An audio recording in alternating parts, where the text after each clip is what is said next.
Hello friends, स्वागत है आपका फिर से एक नए वीडियो के साथ। तो आज का हमारा टॉपिक है कलयुग का आरंभ कैसे हुआ था और कहां से हुआ था। तो चलिए आज हम जानते हैं इस वीडियो में पूरी डिटेल के साथ। एक बार वन के बीच में अग्नि जल रही थी और उस वन के बीचों बीच ऋषि व्यास अपने शिष्यों को धर्म की बातें सुना रहे थे और चारों तरफ शांति थी। तभी एक शिष्य ने विनम्र होकर ऋषि व्यास से प्रश्न किया कि हे गुरुदेव, हमें ये बताइए कि कलयुग कब और कहां से प्रारंभ हुआ था। तब ऋषि व्यास ने शिष्यों को उत्तर देते हुए कहते हैं कि जब महाभारत युद्ध समाप्त हो चुका था तब कुरुक्षेत्र की भूमि रक्त से लाल हो गई थी और धर्म की विजय हुई थी। परंतु महाभारत युद्ध ने संसार के सारे वंशों को नष्ट कर दिया था। उसी समय गांधारी ने क्रोध में आकर भगवान श्री कृष्ण को श्राप दिया था कि हे माधव, जिस प्रकार से मेरे कुल का विनाश हुआ है वैसे ही तुम्हारे यादव वंश का भी विनाश होगा। इसी प्रकार से गांधारी ने श्राप दिया और उसके बाद समय बीतता गया और धीरे धीरे गांधारी का श्राप फलित हुआ और द्वारका नगरी में यादव वंश अपने ऐश्वर्य और अहंकार में आकर मदिरा के नशे करने लगे और मदिरा के नशे में डूबे हुए सारे यादव वंश आपस में झगड़ने लगे और मारपीट करने लगे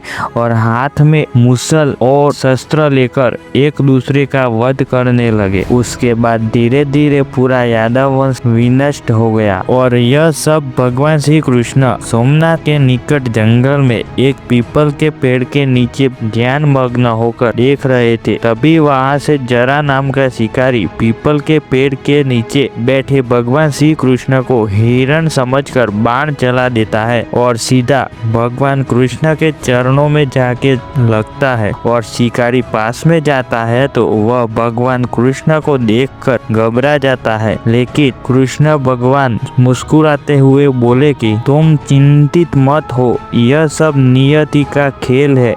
ऐसा कहकर अपना देह त्याग कर भगवान श्री कृष्ण अपना दिव्य स्वरूप को धारण करके वैकुंठ चले गए और इसके बाद द्वारका नगरी धीरे धीरे समुद्र में डूब गई और द्वारका नगरी का विनाश हो गया। और 3102 ईसा पूर्व में जैसे ही भगवान श्री कृष्ण ने देह त्याग दिया था उसी क्षण से द्वापर युग समाप्त हुआ और कलयुग का आरंभ हुआ था। जैसे ही कलयुग का आरंभ हुआ तब धर्म कमजोर होने लगा, सत्य, तप और दया कम होने लगा और लोभ, अहंकार, पाप, छल और क्रोध ने मनुष्य के हृदय पर अधिकार करना शुरू कर दिया। उसके बाद युधिष्ठिर को श्री कृष्ण के प्रस्थान और कलयुग के आगमन का समाचार मिलता है तो उन्होंने राजपाट त्याग दिया और अपने पौत्र परीक्षित को हस्तिनापुर का राजा बनाया और पांडव हिमालय की ओर महाप्रस्थान के लिए निकल पड़े और यहाँ से